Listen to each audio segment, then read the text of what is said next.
8장 중생 새로운 성향.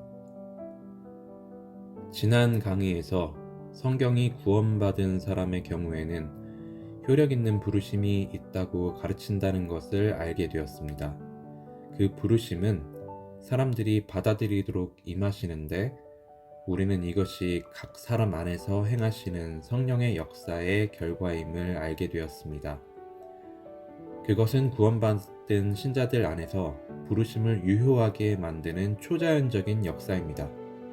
하지만 이것으로 우리의 고찰이 끝난 것은 물론 아닙니다. 1. 중생교리의 중요성. 이제 질문해야 할 것은 이런 방법으로 구원받은 사람들, 신자가 된 사람들이 진리를 믿게 하기 위해 성령은 어떤 일을 하시는가입니다. 일반적인 부르심을 효력 있게 만들기 위해 성령은 정확하게 무엇을 하시는가? 그 답은 중생입니다. 우리가 이 교리들을 어떤 순서로 살펴보고 있는지 주목하십시오. 우리는 앞에서 구원의 순서, 즉 이 일들을 어떤 순서로 살펴보아야 하는지의 문제를 길게 고찰했으며 저는 이것이 불가피한 순서라고 생각합니다. 일반적이지만 구원받은 자들 안에서는 효력 있는 부르심이 있습니다. 무엇이 그 부르심을 효력 있게 만듭니까? 성령이 중생시킵니다. 이 유효한 부르심과 중생 간의 관계를 살펴보면 흥미롭습니다. 어떤 의미에서 중생은 유효한 부르심보다 선행합니다. 혹자는 그렇다면 왜 중생을 먼저 다루지 않으셨나요? 라고 물을 것입니다. 다음과 같은 이유 때문입니다. 일반적 부르심에서부터 출발했을 때 우리는 사람들이 두 집단으로 나누어진다는 것을 알게 되었으며 부르심이 어떤 사람들에게는 유효하지만 다른 사람들에게서는 그렇지 않다는 것은 분명한 사실입니다. 무엇이 부르심을 효력 있게 만드느냐고 묻는다면 그 답은 중생입니다. 하지만 영원의 관점에서 바라보면 순서가 바뀌어 중생한 자들이 일반적 부르심에 반응하는 것이 됩니다. 다시 말해 부르심이 효력 있게 되는 것은 그들이 중생한 자들이기 때문입니다. 전문적인 문제이긴 하지만 이에 대해 분명하게 정리하는 것은 유익한 일이라고 생각합니다. 이제 여기에 중생이라는 가장 중심적이고 중대한 교리가 있습니다. 우리의 관점에서 볼 때 이 교리가 속죄의 교리와 더불어 비교할 바 없이 가장 중요한 교리라는 데에는 의심의 여지가 없습니다. 중생의 교리를 분명히 하지 않고는 기독교의 교리와 진리를 도저히 이해할 수 없다고 말할 수도 있습니다. 그럼에도 불구하고 저는 이 교리가 심각하게 그리고 한탄스러울 정도로 무시되고 있다고 말씀드리고 싶습니다. 사람들은 중생의 교리에 대해 입에 발린 말을 하고 거듭남을 경박하고 피상적인 태도로 이야기합니다. 하지만 그들이 이 교리를 얼마나 연구합니까? 얼마나 깊이 있게 이 교리를 살펴보았습니까? 중생이 정확히 무엇을 의미하는지 알고 계십니까? 이런 관점에서 보면 분명 실패입니다. 여러 찬송집들을 살펴보면 중생이라는 주제에 대한 좋은 찬송이 그토록 적다는 사실에 놀라게 되리라 생각합니다. 우리는 대부분의 찬송집들이 성령에 대한 강력한 교리적 찬송을 담고 있지 않다는 것을 알고 있습니다. 우리의 찬송들은 피상적이고 주관적이며 일반적으로 감상적입니다. 중생이라는 위대한 교리에 대해서도 똑같이 말할 수 있는 듯합니다. 저는 이 문제를 심각하게 생각합니다. 앞으로 보여드리겠지만 이 교리는 의심할 바 없이 절대적으로 중추적인 교리이기 때문입니다. 왜 우리는 언제나 죄사함의 개념에서만 멈추어 서고 이 다른 교리가 우리 죄를 용서하는 속죄의 교리만큼이나 필수적이라는 사실을 깨닫지 못하는 것일까요? 한 가지만 더 말씀드리겠습니다. 제가 언제나 확신해 왔으며 지금은 이전보다 더 확신하게 된 사실은 사람들이 위대한 은혜의 교리에 대해 어려움을 느끼는 이유는 일반적으로 그들이 한 번도 중생교리의 중요성과 의미를 분명하게 이해하지 못했기 때문이라는 것입니다. 우리가 중생을 분명히 이해하기만 하면 다른 대부분의 문제들은 저절로 해결됩니다. 반대로 중생에 대해 명확하게 알지 못하고 중생시에 우리에게 정확히 무슨 일이 일어나는지 깨닫지 못한다면 효력 있는 부르심과 기타 여러 주제에 대해 어려움을 겪게 되는 것은 지극히 당연한 일입니다. 2. 중생에 대한 성경의 가르침. 그러므로 성령이 우리 안에 만들어내시는 이 위대한 사건을 묘사하기 위해 성경이 사용하는 다양한 용어를 살펴보는 것으로부터 이 주제에 대한 접근을 시작해 봅시다. 첫째, 중생이라는 말 자체입니다. 디도서 3장 5절에서 사도 바울은 중생의 씻음에 대해 이야기합니다. 이것은 신약 성경에서 구원받은 영혼에게 일어나는 위대하고 결정적인 사건을 묘사하기 위해 중생이라는 단어를 사용한 사실상의 유일한 예입니다. 다음으로 나타 혹은 다시 나타라는 의미의 용어들이 있습니다. 이 말들은 여러 번 사용되었습니다. 예를 들어 요한복음의 서론부인 1장 13절에는 이는 혈통으로나 육정으로나 사람의 뜻으로 나지 아니하고 오직 하나님께로부터 난 자들이니라 고 기록되어 있습니다. 우리 주님과 니고데모의 대화인 요한복음 3장 3절부터 8절에도 그 예들이 나와 있습니다. 또 요한 1서의 여러 구절에도 같은 단어가 등장합니다. 요한 1서 2장 29절, 3장 9절, 4장 7절, 5장 1절. 하나님께로부터 난 자는 요한 1서의 중요한 진술입니다. 다음으로 나음이라는 의미를 전달하는 다른 단어들이 있습니다. 이것은 야고보서 1장 18절에 자기의 뜻을 따라 진리의 말씀으로 우리를 낳으셨느니라 라는 구절에서 찾아볼 수 있습니다. 또 창조하다 라는 뜻을 담고 있는 여러 단어들이 있습니다. 에베소서 2장 10절에서 우리는 그가 만드신 바라 그리스도 예수 안에서 선한 일을 위하여 지으심을 받은 자니 라고 되어 있으며 또한 고린도후서 5장 17절에는 그런즉 누구든지 그리스도 안에 있으면 새로운 피조물이라고 기록되어 있습니다. 갈라디아서 6장 15절에서는 할례나 무할례가 아무것도 아니로되 오직 새로 지으심을 받는 것만이 중요하니라고 했습니다. 새로운 피조물이라는 말입니다. 에베소서 4장 24절에도 하나님을 따라 의와 진리의 거룩함으로 지으심을 받은 새 사람을 입으라는 말이 나옵니다. 이것 또한 영혼에 일어난 놀라운 사건을 묘사하기 위해 사용된 용어입니다. 그것은 새 창조입니다. 마지막으로 살리다 라는 말이 있습니다. 에베소서 2장 5절에 그 예가 있습니다. 허물로 죽은 우리를 그리스도와 함께 살리셨고 너희는 은혜로 구원을 받은 것이라. 제가 에베소서 2장 1절에 그는 허물과 죄로 죽었던 너희를 살리셨도다 라는 구절을 예로 들지 않아서 놀라실지도 모르겠습니다. 하지만 원문에는 살린다는 표현이 없습니다. 단지 번역자들이 이해를 돕기 위해 넣은 것이며 그렇게 한 것은 옳았습니다. 이 단어가 사용된 다른 예는 골로새서 2장 13절 하나뿐입니다. 또 범죄와 육체의 무할례로 죽었던 너희를 하나님이 그와 함께 살리시고 우리의 모든 죄를 사하시고. 이것은 에베소서 2장 5절의 병행구절로서 이 두 서신서에서는 이와 같은 병행구절들이 계속해서 발견됩니다. 지금까지 말씀드린 것들이 성경에서 이 위대하고 결정적인 변화에 대한 가르침을 전달하기 위해 실제로 사용한 용어들입니다. 그렇다면 중생의 의미는 무엇입니까? 교리사나 교회사에서 이 용어가 사용된 역사를 읽어보면 대단히 큰 혼란을 느끼실 것입니다. 이 용어가 막연하게 사용되었고 심지어 각각의 저자들이 이 말을 일관성 없이 사용하기까지 했기 때문입니다. 때로는 매우 엄격한 의미로 사용되었지만 때로는 신자에게 일어나는 거의 모든 일을 즉 중생뿐 아니라 칭의와 성화까지 포함하는 넓은 의미로 사용되었습니다. 로마 가톨릭 저자들의 경우는 이것이 관행이었습니다.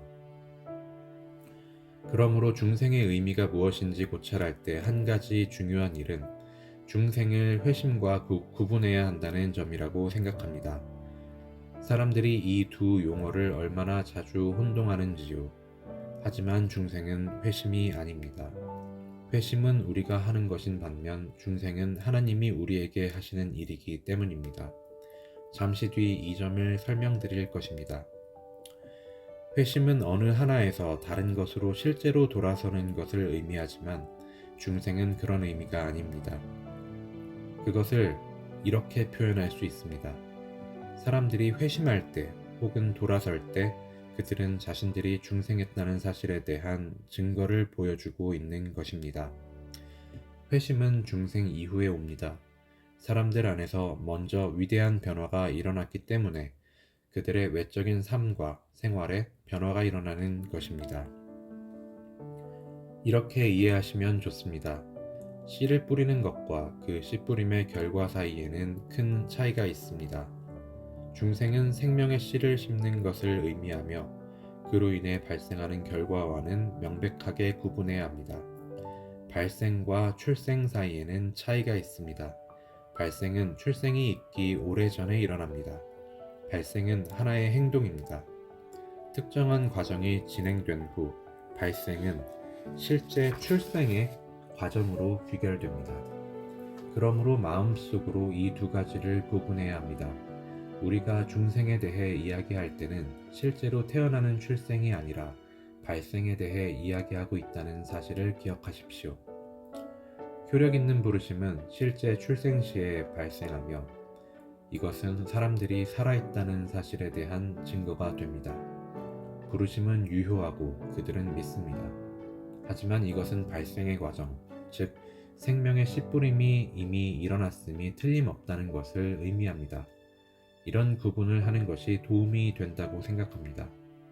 이렇게 하면 중생과 회심을 구별하는 데 도움이 될 뿐 아니라 중생과 양자됨을 구별하는 데도 도움이 되기 때문입니다. 사람들은 종종 양자됨도 중생과 혼동하는데 앞으로 살펴보겠지만 이 둘은 명백하게 다른 것입니다. 그래서 우리는 중생을 영혼의 새로운 생명을 심는 것으로 규정합니다. 그것이 중생의 본질입니다. 좀 더 확대된 정의를 원한다면 다음 문장을 생각해 보십시오. 중생은 사람 안에 새 생명의 원리가 심어지는 하나님의 행동으로서 그 결과 영혼을 지배하는 성향이 거룩해집니다. 그리고 실제 출생은 이 성향이 첫 번째로 발휘되는 증거를 보여줍니다. 정확한 정의를 살펴보았으니 이제 중생할 때 일어나는 일의 본질이 무엇인지 살펴보도록 합시다. 이것은 분명 대단히 중요한 문제입니다. 그러므로 먼저 중생이 의미하지 않는 것과 중생이 보여주는 것이 아닌 것을 명확히 하기 위해 몇 가지 부정문을 살펴봅시다. 첫 번째 부정적인 진술은 중생은 인간 본성의 실체의 변화가 일어나는 것을 의미하지 않는다는 것입니다. 여기에서 중요한 말은 실체라는 단어입니다. 중생의 교리는 그것이 무엇이건 인간 본성을 구성하는 실체 혹은 원재료가 변한다고 가르치지 않습니다. 이렇게 표현할 수도 있습니다. 우리는 실제적이고 물질적인 생명의 씨앗 혹은 생식세포가 주입되었다고 생각해서는 안 됩니다. 중생은 우리에게 실제하는 물질적 실체를 주입하는 것이 아닙니다. 물질적인 것이 아니라 영적인 변화입니다. 셋째로, 중생이 인간 본성 전체가 완전히 변화되는 것을 의미한다고 생각해서는 안 됩니다. 사람이 중생한다고 해서 전혀 다른 존재가 되는 것은 아닙니다. 중생은 그런 의미가 아닙니다.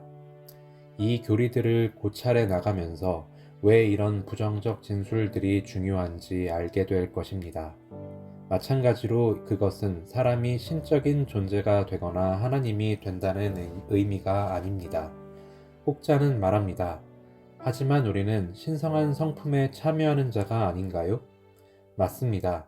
하지만 이것은 우리가 갑자기 신적 존재가 된다는 의미는 아닙니다. 우리는 인성과 신성이라는 두 본성을 가진 주 예수 그리스도처럼 되는 것이 아닙니다. 그런 생각을 배제하도록 조심해야 합니다. 또 하나의 부정적 진술은 중생은 영혼의 기능이나 본질에 무엇을 더하거나 빼는 것을 의미하지 않는다는 것입니다. 어떤 사람들은 그렇게 생각했습니다. 그리고 이상의 부정적 진술들은 모두 지금까지 때때로 제기된 중생에 대한 잘못된 사상과 말들에 반대하기 위해 제시된 것입니다. 영혼의 5가지 기능은 지성, 기억, 감정, 의지, 양심인데 어떤 사람들은 중생을 통해 추가적인 기능이 삽입되거나 아니면 한두 가지 기능이 제거 또는 변화되는 일이 발생한다고 생각한 듯합니다. 하지만 그것은 성경적 중생의 교리가 아닙니다. 마지막 부정적 진술은 중생은 단순히 도덕적 개혁을 의미하지 않는다는 것입니다. 이렇게 생각했던 사람들도 있었습니다. 그들은 중생에서 일어나는 일은 단지 사람의 의지가 변화되고 그로 인해 사람들이 스스로를 개혁시켜 더 나은 삶을 사는 것뿐이라고 생각했습니다. 하지만 그것은 도덕적 개혁일 뿐 중생이 아닙니다. 이제 긍정적인 진술들을 살펴보도록 합시다. 중생이 무엇입니까? 반복하자면 그것은 새로운 영적 삶의 원리가 심어지고 영혼을 지배하는 성향의 근본적인 변화가 일어나는 것입니다. 이 말의 의미가 무엇인지 설명하겠습니다. 성향의 전체 개념을 이해하는 것이 중요합니다. 영혼의 기능들 외에 배후에서 그들을 통제하는 무언가가 있으며 우리는 그것을 성향이라고 부릅니다. 두 사람이 있다고 합시다. 그들은 똑같은 재능을 갖고 있습니다. 능력으로는 우열을 가릴 수 없지만 한 사람은 선한 삶을 살고 다른 한 사람은 악한 삶을 삽니다. 무엇 때문에 차이가 생길까요?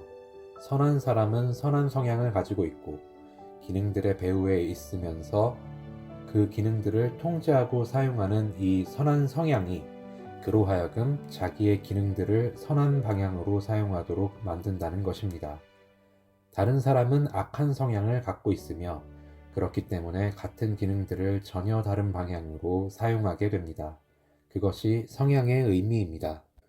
이 사실을 생각할 때 그리고 여러분이 여러분 자신과 다른 사람들의 삶과 전체 행실 및 행위를 분석해 볼 때 이러한 성향들이 대단히 중요하다는 사실을 즉각 알게 됩니다. 성향은 우리의 행동과 인격을 결정하는 조건이라고 말할 수도 있습니다. 다른 예를 몇 가지 들어보겠습니다. 서로 다른 관심사와 능력을 갖고 있는 사람들을 생각해 봅시다. 다소 대조적인 두 사람의 예를 들겠습니다. 한 사람은 예술적이고 다른 한 사람은 과학적입니다.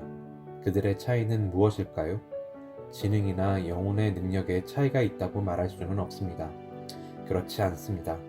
다만 모든 사람에게는 성향이 존재해서 이것이 그가 어떤 사람인지 결정하는 듯합니다. 사람들의 기능들과 능력들을 주관하여 한 사람은 예술적이 되게 하고 다른 사람은 과학적이 되게 하는 것이 바로 성향입니다. 제가 이 점을 강조하는 이유는 중생에서 일어나는 일이 하나님이 성령 안에서 이와 같이 행하셔서 우리의 근본적 성향을 변화시키는 것임을 보여주기 위해서입니다. 나의 인격과 행위, 그리고 나의 기능들을 사용하는 방식을 결정하는 성향 속에 하나님은 거룩한 원리, 새로운 영적 생명의 씨앗을 집어넣으십니다. 제가 의미하는 것이 무엇인지 보여주기 위해 중요한 예를 하나 들어보겠습니다. 사도 바울의 경우를 살펴봅시다. 다소의 사울 시절의 글을 보십시오. 그의 능력이나 이해력, 의지에 대해서는 의문의 여지가 없습니다. 그의 기억력에 대해서도 의문의 여지가 없습니다. 그 점에서 그의 능력은 분명하고 탁월합니다. 그는 언제나 뛰어난 사람이었습니다. 하지만 그는 교회를 핍박하고 하나님의 아들을 신성 모독자로 생각했기에 자신의 모든 능력을 사용하여 기독교 교회를 박멸하려고 위협과 살기가 등등하여 다메섹으로 내려갑니다. 하지만 잠시 후 그가 전무후무하게 복음을 전파하는 것을 보십시오. 동일한 능력, 동일한 재능, 동일한 인격, 모든 것이 그대로였지만 정반대의 방향으로 움직이고 있습니다. 무엇이 변화되었습니까? 변한 것은 바울의 영혼의 기능들이 아니었습니다. 그것들은 여전히 그대로입니다. 똑같은 열정, 똑같은 논리, 똑같은 철저함, 모든 위험을 무릅쓰는 동일한 담대함 등 그는 분명 이전과 완전히 똑같은 사람이었습니다. 하지만 전체 방향성, 전체 경향, 전체 사고방식이 변했습니다. 그는 다른 사람입니다. 그에게 무슨 일이 일어났습니까? 그는 새로운 성향을 가지고 있습니다. 제가 이것을 강조하는 이유는 이것을 이해해야만 중생과 심리학적 변화의 차이를 이해할 수 있기 때문입니다. 사람들이 중생할 때 그들이 마치 우표처럼 똑같아지는 것은 아닙니다. 하지만 그들이 심리학 운동의 희생자가 되면 똑같은 사람들이 되는 경향이 있습니다. 이것은 매우 중요한 부분입니다. 사람들이 중생할 때 그들이 가진 독특한 은사는 언제나 그대로 남습니다.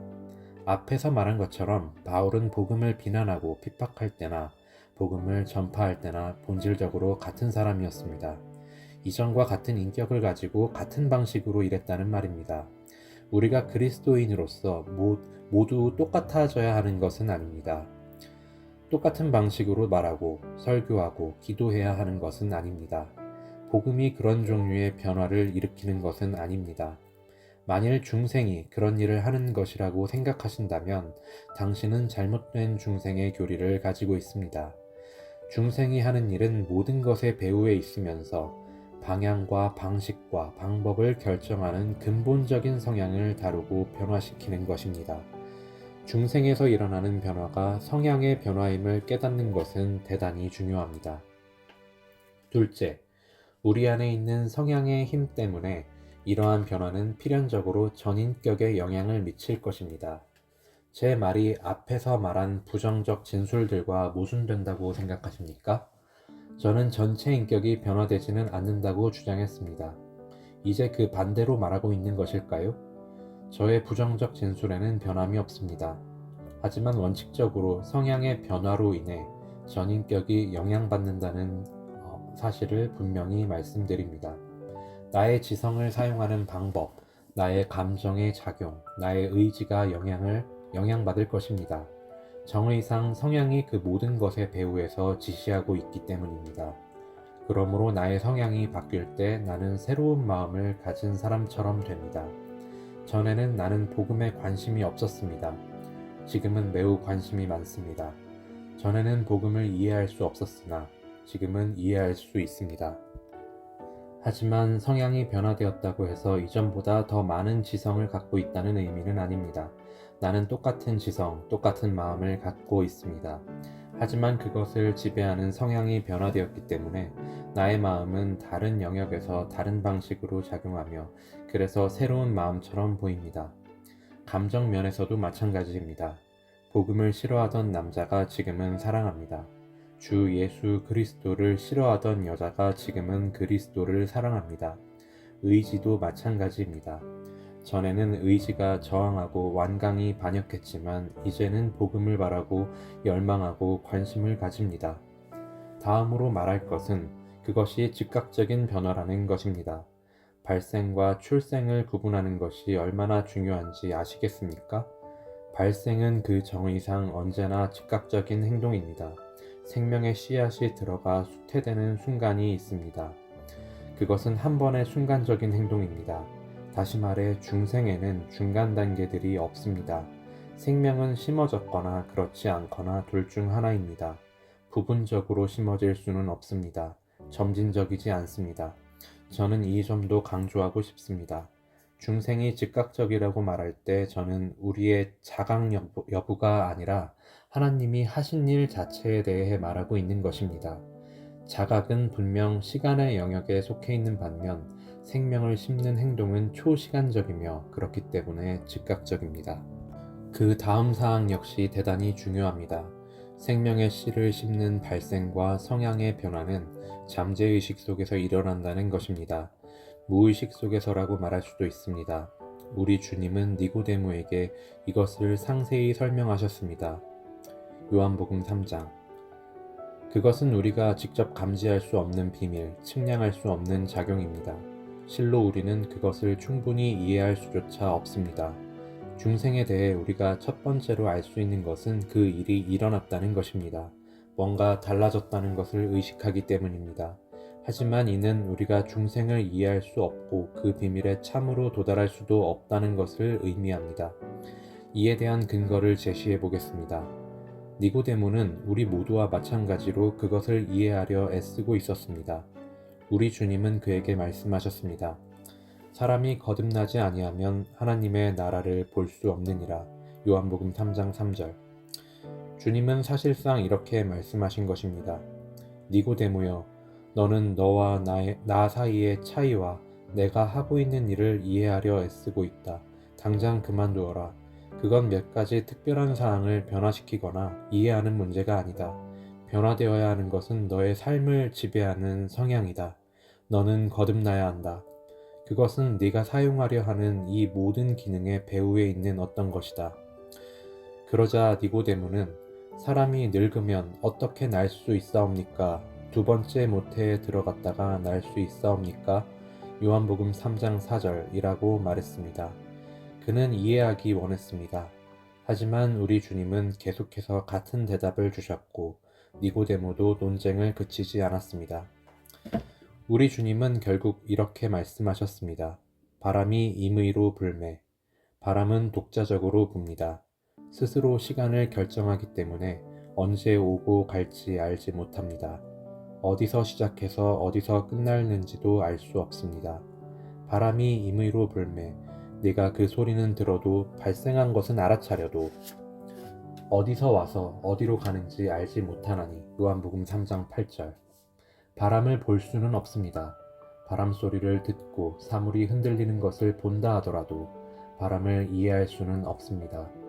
바람에 대해서는 신비롭고 측량할 수 없는 일이 존재합니다.